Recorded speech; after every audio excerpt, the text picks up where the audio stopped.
Hey, happy spring, everybody. I know I'm recording this in my car and not in my yard, but I'm shooting this like 3 days after I shot this video. I thought I would take you along and you could check out the garden and I would walk you through the front yard changes that we're going to be making this year and just kind of give you a little baby spring, end of winter, beginning of spring tour of the garden in the front so that you can kind of get an idea of some of the things that are possible in the Front Range of Colorado. It may not look like a lot now, but once the trees start leafing out and once the plants start peeking their heads up, you are going to be amazed at how pretty and simple this little food forest is. So come along with me, check it out, and let me know what you're doing in your gardens. All right, so first we're gonna get kind of the grand view of the yard. Now we have some free stuff that we're giving away right now that's in the native garden. The native garden's still sleeping, I'm not worried about it. That stuff will be gone by the end of today. So this is my native garden corner. Then you have these 2 beds, which is where I was growing my food crops the last 2 years, but that's a really heavy use situation, so we've converted that to herbs.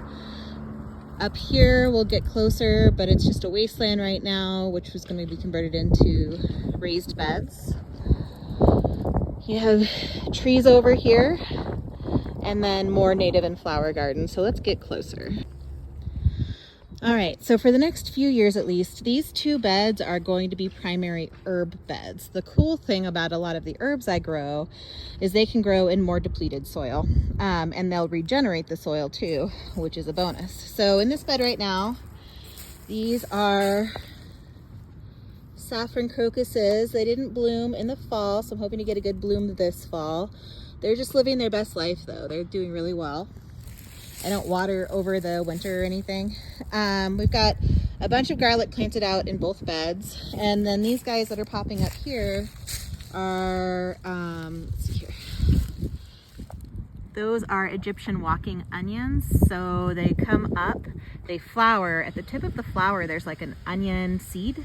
And then it gets heavy and it goes down. And so it walks throughout the bed. So I've got a couple of those. See? This was the primary planting from last year, and then there's one that walked and started new.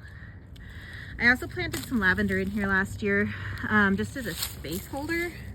So I bought more lavender than I had room for, and they're doing good, so they're gonna stay. Now you can see this bed has grass coming into it. The people who had the house before designed these beds. And so they just weren't done the way I want them. Eventually they're being redone, but not this year. I've got enough projects. So again, an herb bed. This one is mulched with mushroom mycelium. This is oyster mushroom mycelium. Infused straw. So I got 6 bags, 75-pound bags of mushroom mycelium. I'm using this one as mulch. I put a bunch in the compost and in a pit that I have in the backyard that I'm filling. And this is extra. The cool thing about the mushroom mycelium though is on the places where it hasn't been rolled over, because I have wood chips in my path, there's mushrooms growing underneath, like this guy right here. See, there's mushrooms, and then it adds the mycelium to my wood chips so that when it rains, I'll get mushrooms from my wood chips, which is a bonus. So that's an old onion. I left those calendula plants there for pollinators or whatever to overwinter. And in here again, lots of garlic, and I did a lot of carrots because one of our carrots went to seed. And you can see some of those friends. I just saw it. Oh, there it is. Some of the carrot friends are starting to pop. So that's the herb area. Up here, the people who designed this have 2 beds. There's like one delineated by this wood railroad ties, then another delineation with rocks. This is awful to maintain. It's just a weedy mess. So what's gonna happen, we need to replace and refurbish our deck. After we do that, I'm tearing everything in here out and putting in raised beds. So there'll be like beds and a path and beds and a path, and the beds are going to trellis up, so I can vine up like beans and peas and clematis and stuff like that in a way that's not going to damage my stuff. That's a lilac. These are some plants that I need to install. I've got some peaches, some roses, and some berries.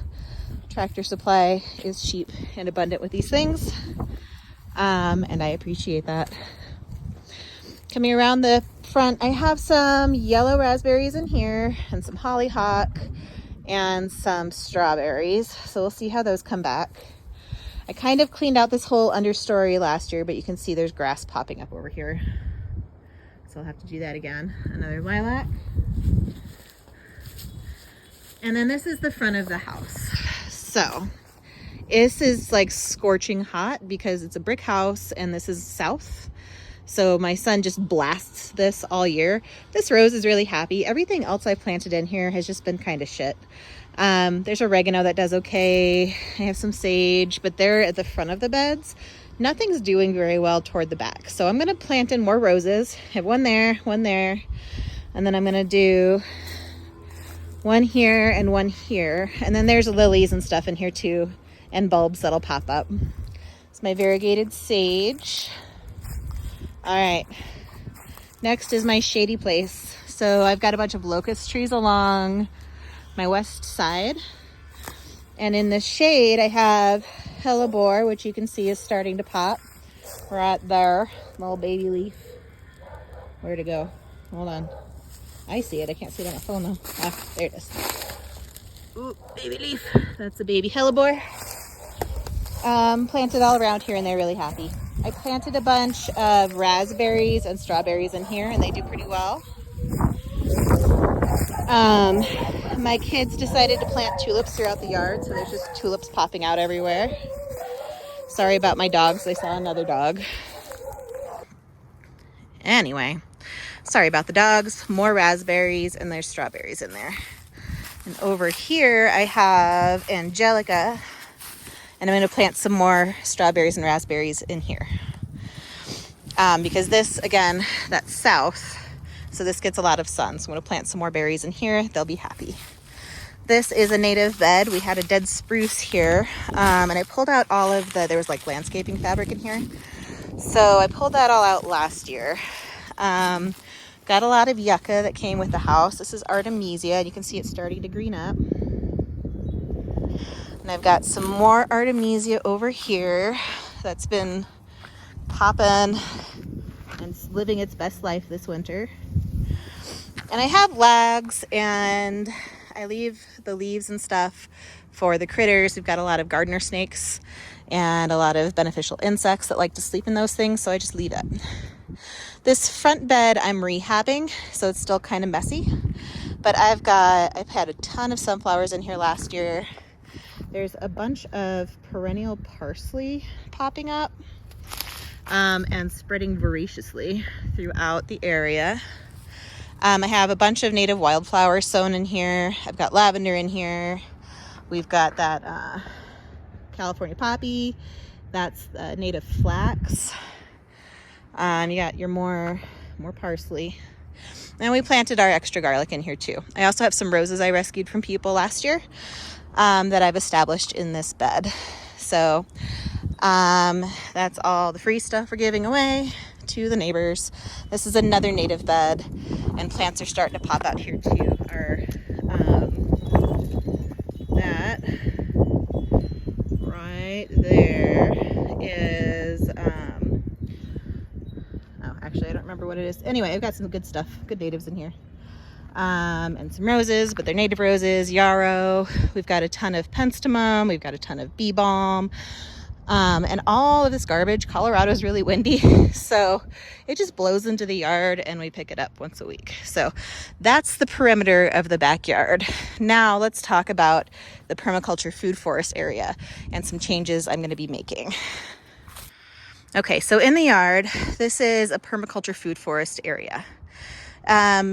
3 years ago when we moved in, I overseeded it with native grass and micro clover. I did that again last year, and I'm going to do that again this year. We have a lot of bindweed and a lot of this weedy crap that seeds everywhere that I'm trying to get out of the lawn. I pull as much as I can in the summer, but sometimes it just gets overwhelming. And I'm trying to make this a no-mow or low-mow situation. We do have an electric mower, so at least it's not using gas, but it's still, you know, taking power. So what we have is kind of a U shape. That's an apple, and this is really close to the front, and I'm going to put raised beds up here.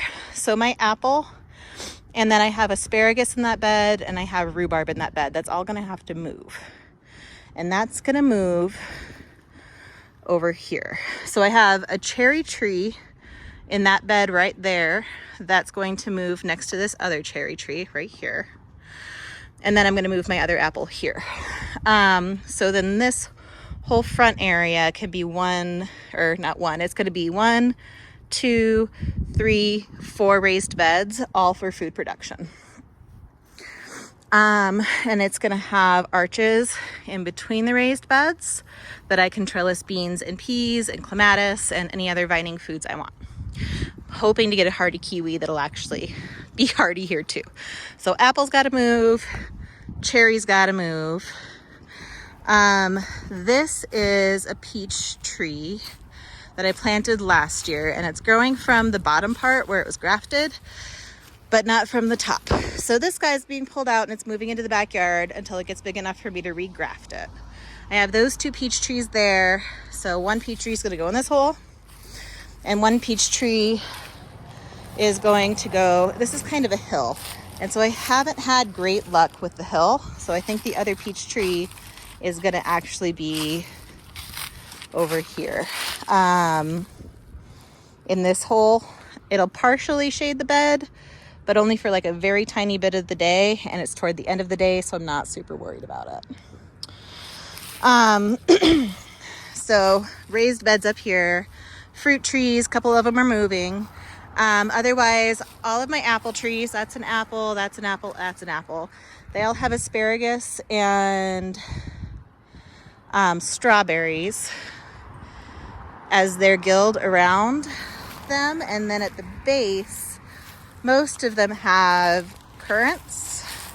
So like that's a currant, that's a yastaberry. This one has a currant somewhere,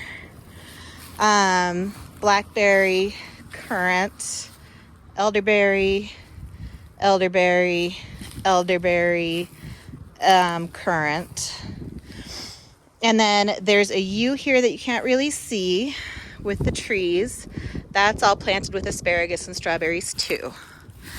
That's a pear tree. I don't think it made it through the winter. And that's a pear tree that's definitely doing well. You can see it's got all this new growth this year, so that's exciting. So I'm also going to need to replace this pear tree with another pear tree because they need to cross-pollinate to produce fruit. So that's what's happening in the front yard this year. I've got to overseed, I've got to design my raised beds, and I've got to replace and move around some of my trees. This little raised bed situation is full of perennial kale and asparagus. My kids built it for me for Mother's Day 2 years ago, and as you can see, it's kind of falling apart, so I'm going to have them fix that up for me this year. But that's the chaos that I am unleashing on the front yard this year. Let me know what you think, and if you have any questions, feel free to reach out. I'll try to take you step by step along the way so you can kind of get an idea of what I'm doing and how I'm doing it. This is Longmont, Colorado, and growing in the front range is kind of rough. So it's nice for us to be able to have other people we can look towards who are professionals, because I've gardened in Colorado for 15 years. I'm a professional gardener and garden consultant. I'm a master gardener. I've got my Permaculture design certificate. So I'm here to help, and you can always ask questions. And look, happy spring. Look at the baby crocus. It's my first one, guys, and it's just starting to open up. My friend saw that on Sunday when we had our seed swap. Anyway, happy spring. I love you guys, and I'll talk to you soon.